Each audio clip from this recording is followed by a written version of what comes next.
importance of psychological well-being in the workplace for teaching and non-teaching personnel. Please skip through if you've already answered these links. Introduction to Psychological Wellness. What is psychological wellness and why is it important? To fully understand the need for psychological well-being or mental wellness, let us go through some definitions. According to a journal published by the International Association of Applied Psychology, states, psychological well-being is about lives going well. It is the combination of feeling good and functioning effectively.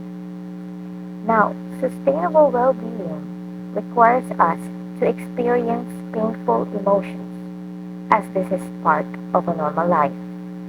We would need to manage these emotions in order for us to have a long-term well-being. Psychological wellness is, however, compromised when negative emotions are extreme or very long-lasting and interfere with a person's ability to function in his or her daily life. The concept of feeling good incorporates not only the positive emotions of happiness and contentment, but also such emotions as interest, engagement, confidence, and affection.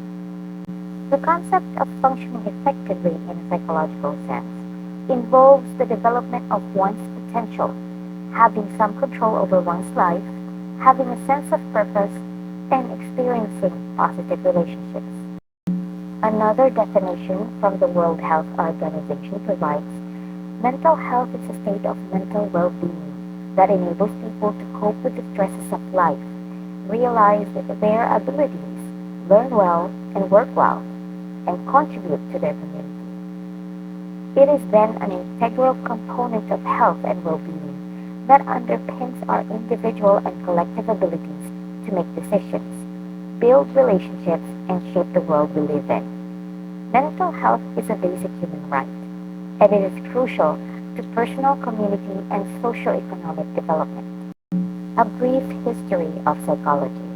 One particular psychologist I would like to mention is Sigmund Freud. He's an Austrian neurologist and the one who authored psychoanalytical theory. He also coined defense mechanisms.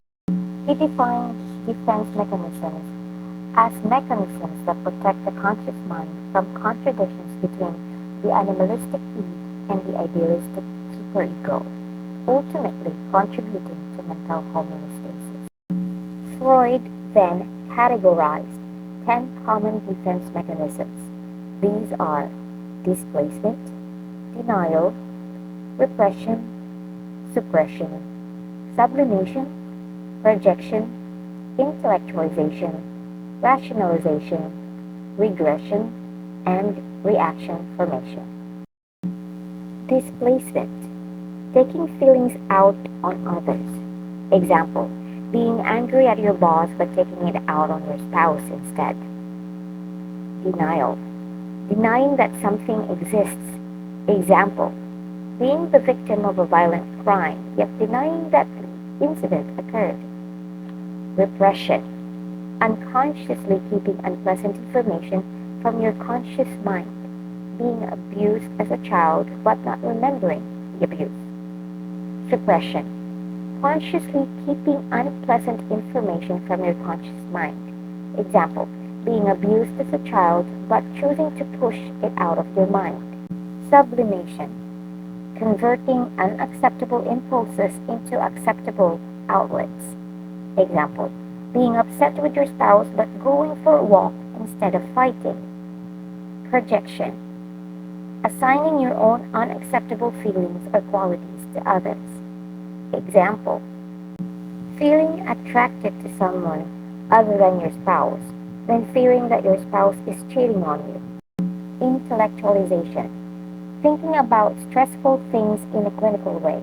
Example, losing a close family member and staying busy with making the necessary arrangements instead of feeling sad.